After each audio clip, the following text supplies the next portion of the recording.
The sponsor of this episode is Chadwell Supply, an OG in the multifamily industry. Chadwell Supply is the largest privately owned maintenance and repair supplier, and they deliver orders the next day from local warehouses across the United States. To find out how Chadwell Supply will make your day better, visit www.chadwellsupply.com/difference.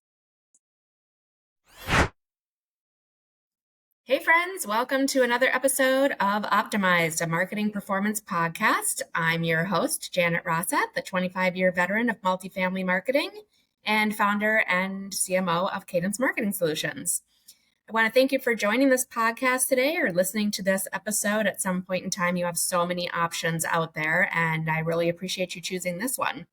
We are on a mission to optimize your personal and professional performance, whether it's bringing new ideas, or just setting performance goals. Our goal is to help you find 1% better in your daily professional or personal life. And this is how we do it, is by optimizing together. Today, we're joined by Brian Rosenblatt from Goldfarb Properties. And the conversation is all about personal and professional growth today and what Brian has leaned into to set those goals. Brian, you want to introduce yourself? Sure. I'm Brian. I'm the marketing director with Goldfarb Properties based out of New Rochelle, New York, up in Westchester County. And happy to be here today. Great to have you here today. Give us a little background on your career path and what led you into multifamily marketing. Totally. So it's a long road, but I started out of college, and throughout all of college, I was always involved with marketing, honestly. And I did a lot of marketing of events specifically. So at my college, I was involved with you name the number of groups, from the literary club to a fraternity to an orchestra. And somehow I always got involved with marketing events, marketing programming, philanthropy. So it was something I really enjoyed doing. At the same time was when Mad Men was on TV. Oh, so I love that show. In my mind, I was going to be Don Draper, and I don't know where I came up with this because I do not have the looks or the skills of Don Draper, but I was like, that job looks like the coolest job in the world. They just have so much sway over things. So listen, you're also much nicer too. Oh, I hope so. I try. But that was I don't know why I just latched onto that, and I was like, I'm going to work in marketing and advertising. So I really wanted to work specifically for ad agencies and being in the room doing those cool creative pitches. And then I realized that, not that it's not realistic, but that there are other options. And long story short, but when I went to get a job, the job industry was terrible. But I did have some skills when it came to graphic design and event marketing. So I just looked for jobs that needed specifically designers. So I got hired by a staffing agency in New York City. It was a big staffing agency that needed a marketing coordinator. I was the only marketing person there on staff, and just kind of worked there for a couple of different years. And after a couple of different years in staffing, realized I really wanted to hone in on real estate, and bounced around different couple real estate jobs, and then honestly picked multifamily because it was the one track of real estate where you have more control from start to finish. So from bringing in residents, lease renewal, everything's in-house here. And I love that fact. I can go down the hall, talk to the person who's in charge of work orders if we get a complaint, versus some of the other real estate jobs where it was more brokerage. And once the deal was done, you never hear again. Or once a development site is sold off, maybe you'll read in the news, but you don't really know the full life cycle. So I love that everything's kind of in-house, and it does feel like there's a lot more creativity on the multifamily side too. Yeah. And now, I mean, after everything, there are those opportunities where you get to work on creative and advertising projects. And I'm not missing the fact that I didn't go that route. No. And I think you start to learn too that creativity requires a little analysis behind the scenes in order to even get to the point to know what you're creating. So I was on the same path in college. I started out in journalism thinking I was going ad agency creative, and then quickly learned that there was all this other economic and analytic oomph behind marketing. So yeah, similar experience. I was distracted by the art direction part and the creativity. But when it comes down to it, I like that a role like this is more inclusive of everything. It's all of the parts, which is Right. crazy, but you get a bit of everything kind of. Right. And now that you know this, you look at shows like Mad Men and it's like, well, how fun was that? They got to do the pitch up front, but did we ever get to hear how that campaign actually landed and Yeah, that's performed? true. Who's I want actually the analyzing? analytics and reports a year later. Mhm. Yeah. That's the That's secret. interesting. So you and I have had a couple of conversations about, well, we actually got introduced by Tara Samuels, multifamily mentor matchmaker herself. And so we've had these conversations about the importance of networking and building your personal brand and putting yourself out there and having some intention behind your own professional growth. And I wanted to bring you on the podcast specifically because you set a plan in motion. You set a goal in motion and you went out and really started intentionally taking some steps to reach those goals. So I thought that it would be a good episode today to help our listeners understand why and how and what steps they should take to plan their professional growth and not just be at the mercy of what their current employer decides is their professional growth, right? Yep. All right, so let's dig in a little bit here. Take me back to just your intention behind where you wanted to grow. I think we met a year and a half ago, but did your goal start long before then? I think so. I think it actually all kind of stems from my first job because I worked in the staffing and recruiting agency or the industry for about 4 years.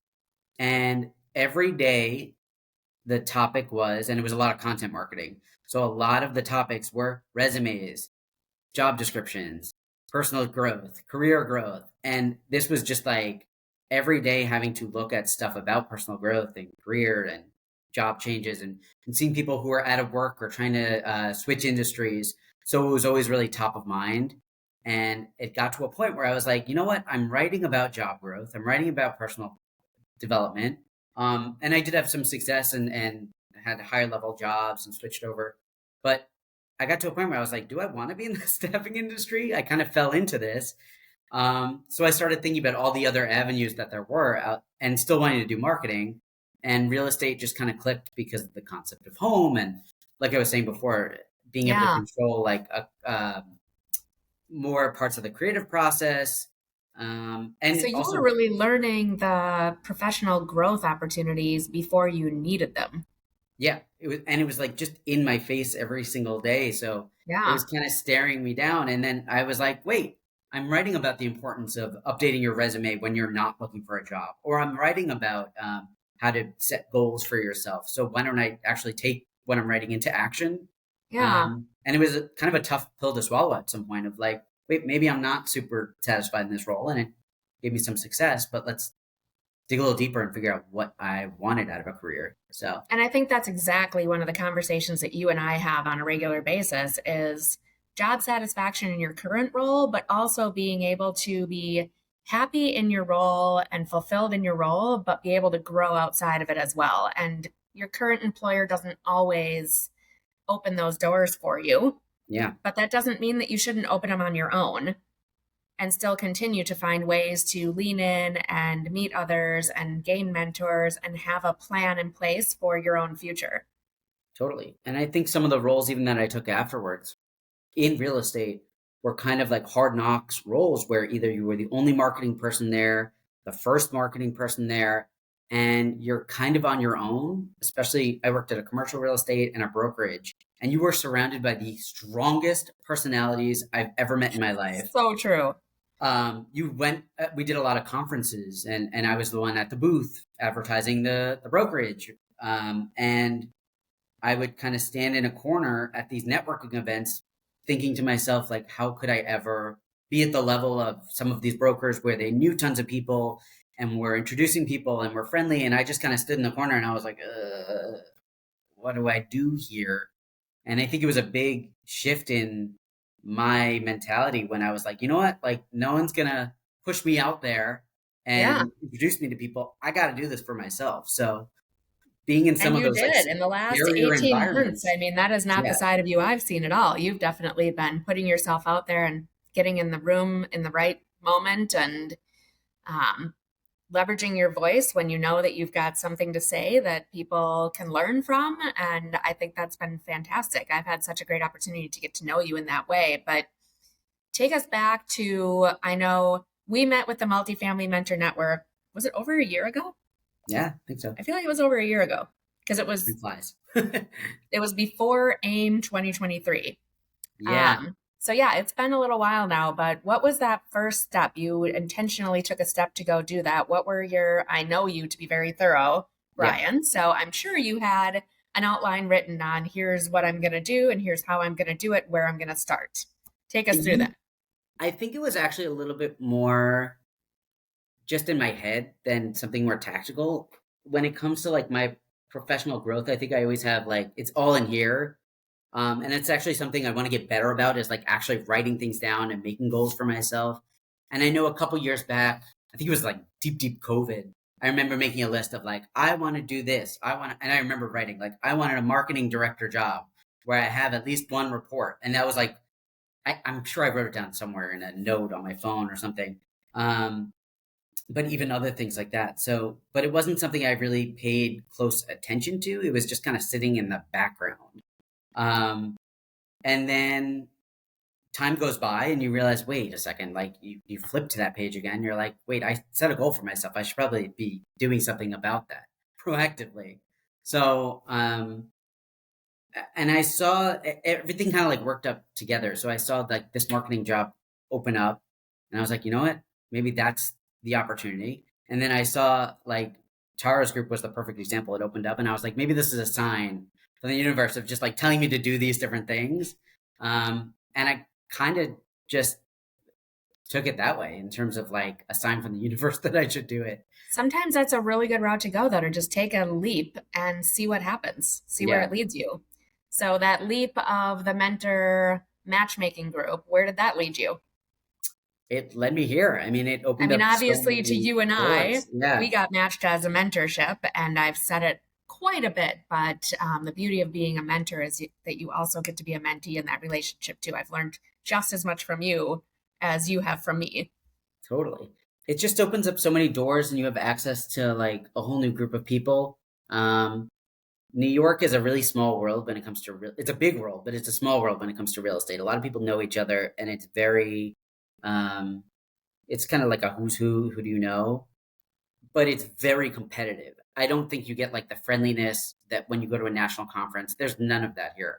Maybe a little bit, but there's always an edge of like one-upsmanship, and it's a very stereotypical kind of what you think of when you think of a New York. And I've been to a lot of events here, and it's just not the same open environment. Once in a while, you'll find people. So I kind of knew intentionally that I had to branch out of here, and that the New York world is only so big. And even though it's a big world, like there's way more going on outside of here. So there was you found your voice really quickly within that group too, because I remember very early on you led a session in the mentor matchmaking group. Mm-hmm. Yeah. So I think that was part of like pushing out of my comfort zone too, was I did a session on improv, and I at the time was doing a lot of improv classes and trying to get involved more socially, like in the city and doing things. But it just pushes you to do things that you wouldn't necessarily think that you can do or that you want to do. So I kind of have what an happened attitude after that, after you stepped out there and put yourself out there and took a step outside your comfort zone? Where did it lead you next? I think it was just the best reminder of how approachable people are and how friendly and how willing people are to help. So I tried to take that in the same way. Like so many people are so giving of their time, of their resources, and it just inspires me to kind of do the same and give back and not expect anything in return. So I know that eventually one day it'll come back to me or it won't, but at least I've helped someone else along the way. And I just think back to those days where I was like standing in a conference room in New York City and it was crowded and I was standing in the corner, and like I don't want to see other people have to go through that. So if I ever see anyone standing in the corner by themselves, I'm like, hey, let's meet some people. Who are you? Why are you here? Like, and to kind of bridge that gap and help people out. Because Right. I think of two sayings in what you just said there. One is, how do you eat an elephant? One bite at a time. yep, And if the elephant literally in the room is this, cluster of people who know each other really well and you're on the outside of it, and how do you break in? Maybe it's not so comfortable to break in at that event, but to take the steps for the next time to meet one person and then another and then another. So when you get to that room the next time, 10 people yeah, and they'll introduce you to a few, and then it just keeps getting bigger. And then the other thing I think it reminded me of, as a saying that I've really tried to live by, is you get what you give. hmm And even if you feel like there are times in your life where you give way more than you get, you're always going to receive back when you totally. put yourself out there and share your experience and wisdom and be kind to others and welcome them in. It's always going to come back around to you.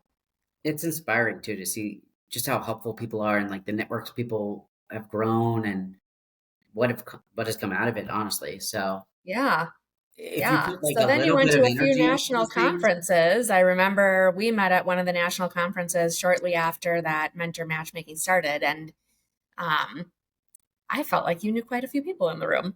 yeah. And it's crazy too because when I think back to it, one of the goals, like back in the day, probably 3, 4 years ago, was like, let's go to a national conference. And part of me had the mentality of like, nah, it's not going to work. This is like a smaller company and they've never really gone to a national stage conference. But really, all I had to do was ask. And it was pretty quick that they're like, oh, yeah, you want to go to that? Okay, cool. And I did not expect that to be the answer. I did not Right. expect to have Oh, to you be able just to make me continue wonder to how go. many people out there have never actually asked Yeah. And or pitched the reason to go. the worst answer you can get is no. And then you ask, okay, so what do I have to do to get to that point? And if the answer is no, no, no, then that may be telling. But if the answer is yes, it just opens up a whole nother world of doors. So, Yeah. Right. And I want to go back to that answer. What if the answer is no, no, no? I've met quite a few people who have found a way to attend those national conferences without their employer necessarily sending them. yeah. There are a lot of vendors who pay a lot of money for their presence there and their booths there. And in some cases, they get tickets to give to operators who have never been to a conference before. So if you put yourself out there and ask, the likeliness of somebody having a ticket to share with you is pretty high. And if you're Mhm. willing to cover your travel or figure out how to get there, maybe it's one that's fairly local to you, so it doesn't have a high cost, then it's really just a matter of taking a couple of PTO days to put yourself out there Yeah. in a really big way and open some doors. I think that was part of it too. Even when I visited you in Minneapolis, I took off work and I was like, you know what? I'm taking off work to do this. I'm paying for my travel, but I know like eventually things will pay off and it's worth it in the end. So sometimes it's not the easiest thing in the world to be like, Yeah. well, my company's not supporting me, or maybe they don't even know where I'm going, Right. but it's worth it behind the scenes and ultimately it's gonna pay off for them in some ways, Right, even if they don't right. really You see were it. able to come up here and join an Yeah. event that was maybe only 50, 60 people, but all marketers just like you, sharing 'Cause- space for an afternoon or for a day. You joined us for the focus group too. And I mean, you had the perfect scenario that the travel lined up perfectly. How could yeah. you possibly say no? And it's just how often do you get those opportunities too Yeah, that you might as well just dive in and do it because you don't know yeah. when the chances are, and I don't know, why not? It's hard to think outside of, you go through school, you go through college, you sort of expect that you're going to have to kind of pay your own way to get a couple of licenses or certifications under your belt. And then you get involved with an employer, and the expectation just kind of creeps in that, well, I'm not going to go to anything industry related if my employer doesn't pay for it. But Mhm.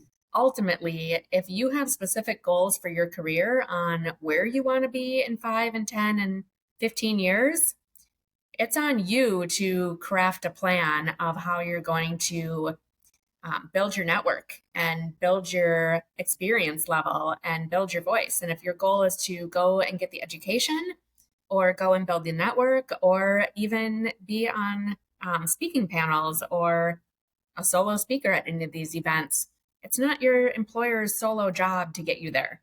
Yeah. It's on you to build the plan and hope that your employer supports you to get there, or find your own path to make it happen. Totally. I know what helps me a lot is when I get like daunted by things or just overwhelmed of like, how am I going to do this? How am I going to do this? And my husband always says it, like buying a house or whatever different obstacle. He's like, well, we found a way to do it so far. We found a way. You said no before, but we found a way. So I just think back to him, like saying that over and over about whatever it was, but we somehow found a way. And one of the things, I don't know why I started doing this, but in my very first job, I think it was literally just to like track my salary. In my very first job, I started this tracker, and it has like a funny name. It has like career tracker or something, whatever. And it has a list of like what the job title was, where the job was, what the original job description was, and then what I did in the job. So not kind of like a resume, but a little bit more. I listed out like, here are the different benefits I had in the job. And every job I took, whether it was a promotion or a change, on like the very first day of the job, I would do like my milestone moment of like, I'm updating the tracker. And it was just amazing to look back on that tracker year after year and see like slow change, and even when like the job title wasn't that different, I was getting more responsibility or my network was kind of branching out. So if I'm feeling in a rut, I kind of open up that sheet and I'm like, wait, I started from like kind of nothing. Like no one introduced me at my first job. There weren't family connections. It was all kind of from scratch and growing my network or randomly applying to jobs. And it's a good kick in the butt to remember, like, you got yourself this far, you can keep going. Chadwell Supply is the proud sponsor of Multifamily Media Network. Chadwell Supply is the largest privately owned MRO supply company and is committed to the multifamily industry. They deliver orders the next day from local warehouses across the United States. Chadwell Supply offers valuable resources such as maintenance training, a dedicated renovations team, and procurement platform assistance, ensuring multifamily properties operate more efficiently. Now, by partnering with Chadwell Supply, they'll help communities stand out in an increasingly competitive market. So learn more at chadwellsupply.com/difference. So Absolutely. That is such a good idea to just keep that tracker. Like, I had the experience where I really only had two corporate jobs. I got hired out of college for the first one and happened to grow with the company from 2,500 units to 18,000 when I left. And it started me, myself, and I in the department to 18 people deep when I left, me that's amazing. overseeing it. I would like to say I was always in the right place at the right time, but that is really not it. You made your luck. I became better over time at taking the chances. When they became available, I took them and gained the experience that I could. They were scary as heck. I mean, there were times where I was flown out to regions we were taking over properties, and I was the sole representative of the central office, and I was probably 26 years old and had no idea what that meant. And I'm opening up, grand openings of properties. And it was like, well, I'm just going to fake it till you make it, I guess. And Like you do. Yep. trip over it until I figure it out. And then had you I not realize, taken those chances courageously, I don't think I would have had all the opportunities that I've had to meet the people I've met. Vendors from across the too country who have opened doors for me, and I've done the same. I've given back along the way as well. But you have to decide, if you're going to get out of your comfort zone, what does that look like?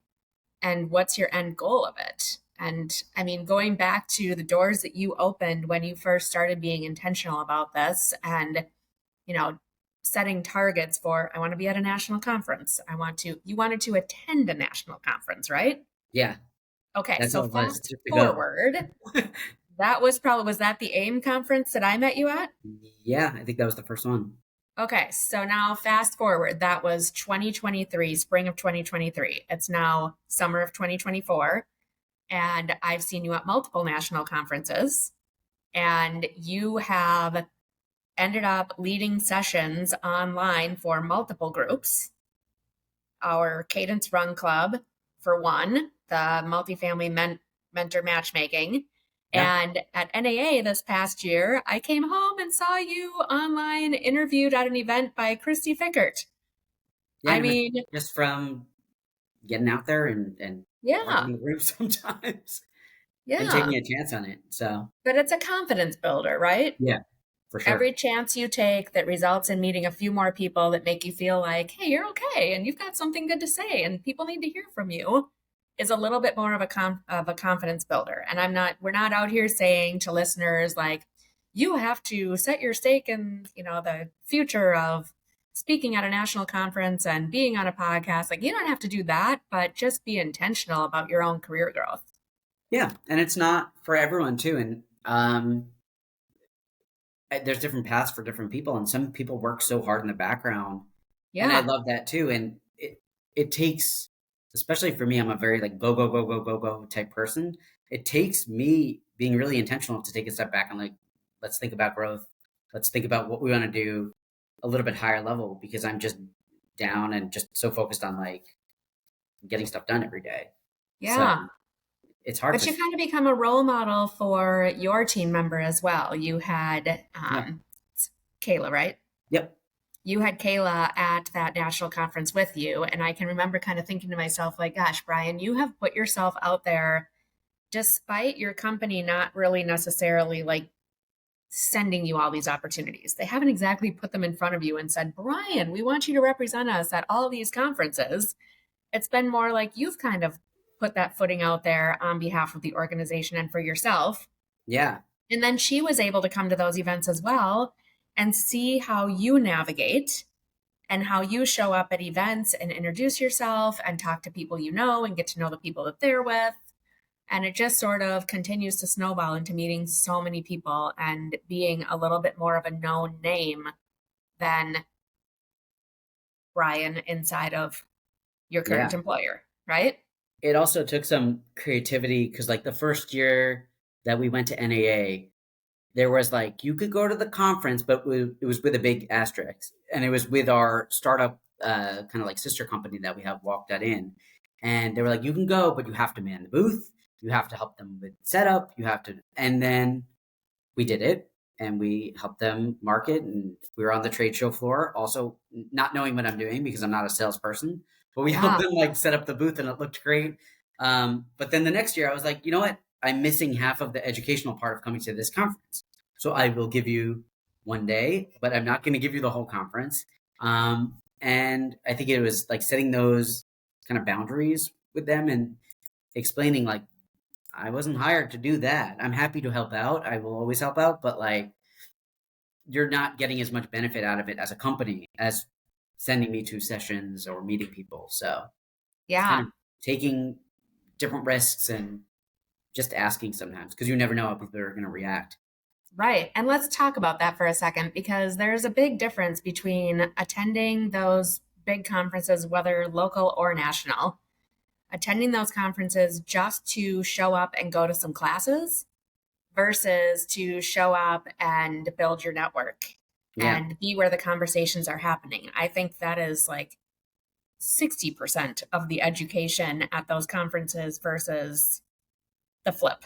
Oh, yeah. The sessions are great, don't get me wrong. I learn a ton, but it's the conversations I have in between them at the vendor trade show floor or at various events or happy hours or outings. It's those conversations about what we're learning at the conference and what the trending topics are that I think become incredibly educational. How That's people also are where applying that information. you really get to like meet different people and you see kind of like the connections happening is outside of those rooms because you sit in a room, you can't really say much while a session is going on. But as soon as you leave it, that's really the chance to kind of blend with people. And you also have to be intentional to like, okay, I'm not going to go out and party tonight. I'm going to go for a reason. And it's not like you have an end goal Yeah. necessarily. I don't have an end goal, but like to meet new people or to see who's connected together to try to even Yeah. figure out this one knows this one and how do they know each other. And Right. it's kind of like mapping out the whole. Or choose which events you're going to attend based on what you Yeah. want to get out of the conference, not just your favorite vendor is hosting a dinner, but like who do I want to meet? What topics do I want to know more about? And where are those conversations going to happen? Yeah. Honestly, one of the best moments of AIM, I think it was the first time we went, was after the conference was over at our hotel. And we met a bunch of people that were just sitting by the fire, like relaxing after the concert. We were all, or after the conference, we were all exhausted. We realized we were all in the industry together, and then we just kind of all hit it up. And it's, Oh my I don't gosh, I know, totally agree. relationships off of that. I had the same experience this past year. I stayed one more night because flights back, I mean, I'm sure you're in the same boat. It's the AIM conference on the West Coast. You're on the East Coast. Mm-hmm. I'm somewhere in the middle, but those flights back can be really rough times. And I stayed one more night, and the handful of people that were there and the quality conversations we had just decompressing were so good. Yeah. Yeah. So tell me, you've built your personal brand so much in the last year. You've met so many people, you've put yourself out there, you've gained so much confidence. It's obvious the benefits to you personally in doing that, right? Mm-hmm. What have the benefits been in your role at your current company from doing that? What doors have opened? What impact has happened because of that? I think it's changed some of the mindset here, which was super, super insular before. They didn't go to conferences. They always talked about how the only conference they ever went to was literally a Windows conference for like these type of windows for window suppliers. Like that was Wow. the extent of it. And I think I still think there's some fear here when it comes to the sense that you don't know everything and that there's this whole other realm of an industry that is a little bit daunting. And going to these national stages and connecting with people says like, hey, people have had some of these problems before. They've solved it within the industry, or they've solved it by talking to other competitors. Um, and It's just kind of a change in a mindset. And I think slowly over time, the fact that they were willing to accept vendors from the industry even is a big step, That's because huge. normally they would have been like, no, there's a local person down the block, we got to use the local vendor, or there's a cheaper alternative.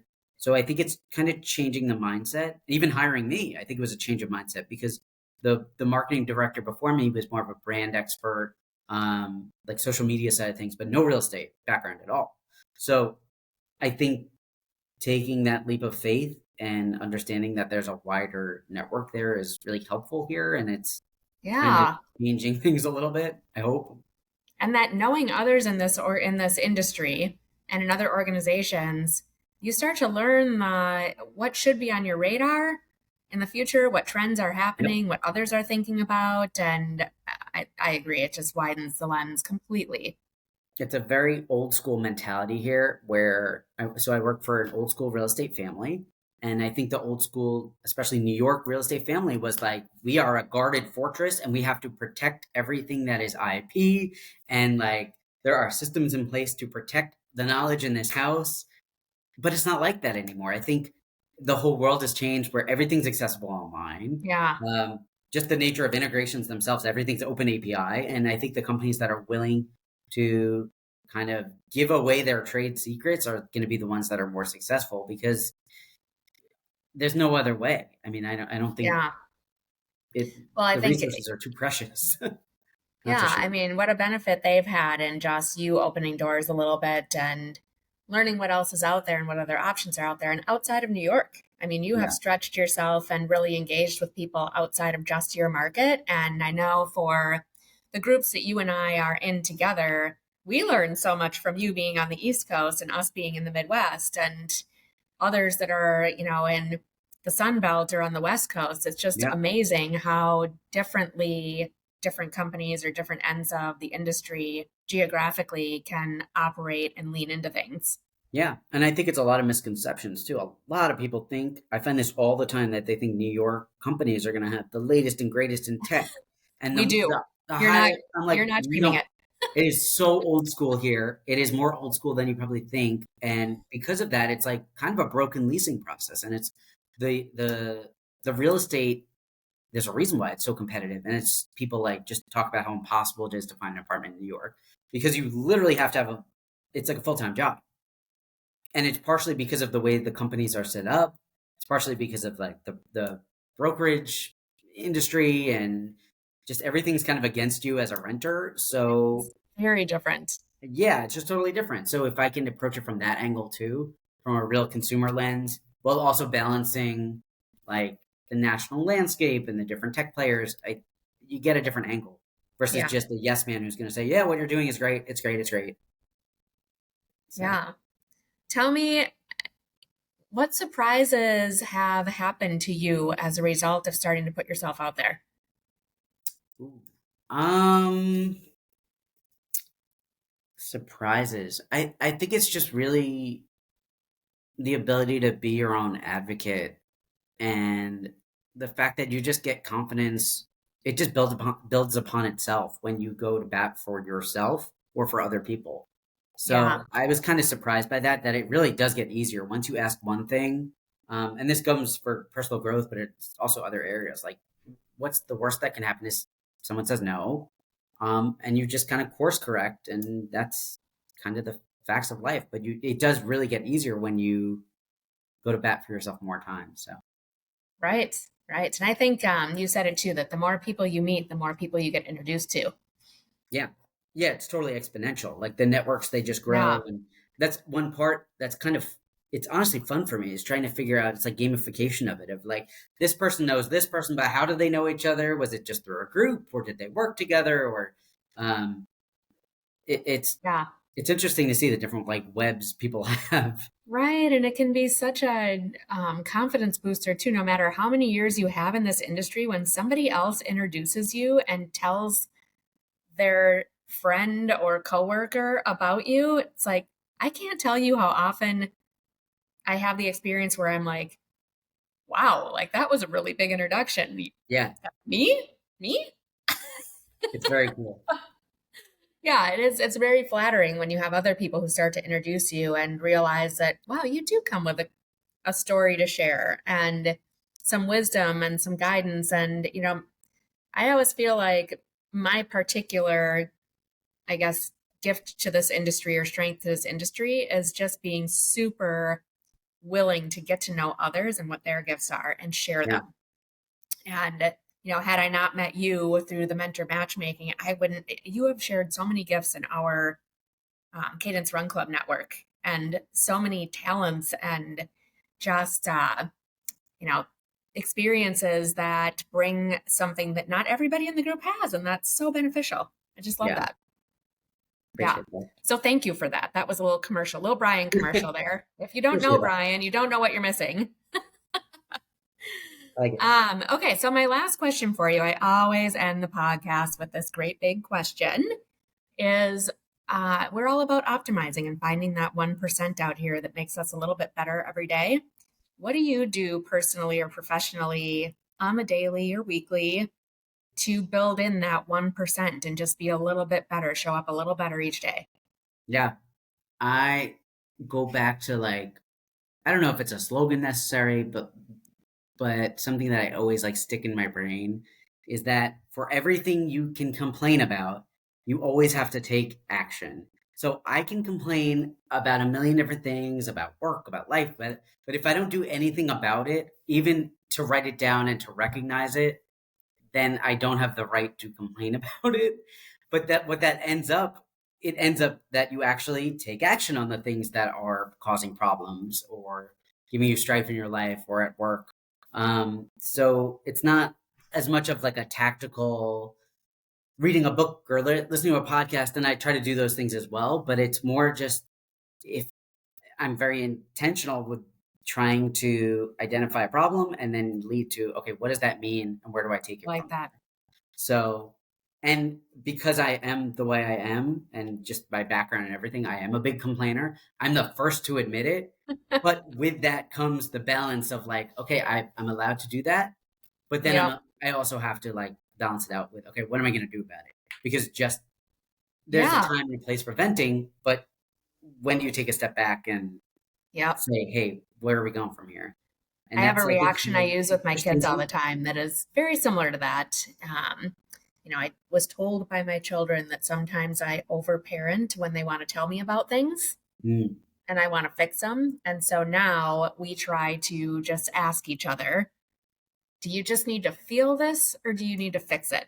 Oh yeah, that's a So big one if for you me too. just need a rant or you just need to vent or you just want to be really excited or you just need to cry, like Are you just feeling it, or do you need to fix it? And if you're just going to feel it, how long are we going to do that? Or you do need to relate fix to that so much because you do need that too. And it's hard to not find those opportunities where you're just like, okay, I can just feel this and have an issue Yes.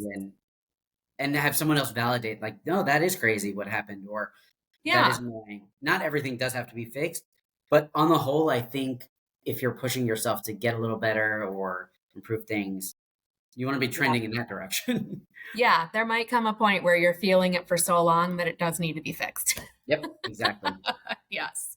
Well, this has been fantastic. Thank you so much for coming out to share your experience and your wisdom with us. I think listeners can learn a thing or two from you. And if you haven't already met Brian and want to know him better, Brian, where can people find you? LinkedIn is probably the best place.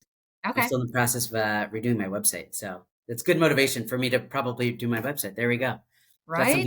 I'm just impressed that you have a personal website. Like I did, and I let the domain expire, so I got to do renew big it. fix Yeah. now. But now it's a good motivation. So go find Brian. And again, thank you for joining us on this episode and listening in to the Optimized podcast.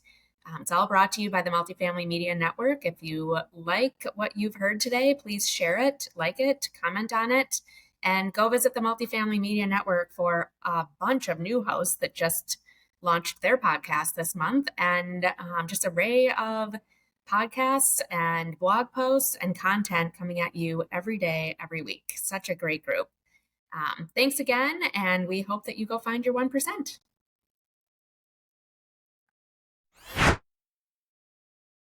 Thank you again to Chadwell Supply for sponsoring this episode.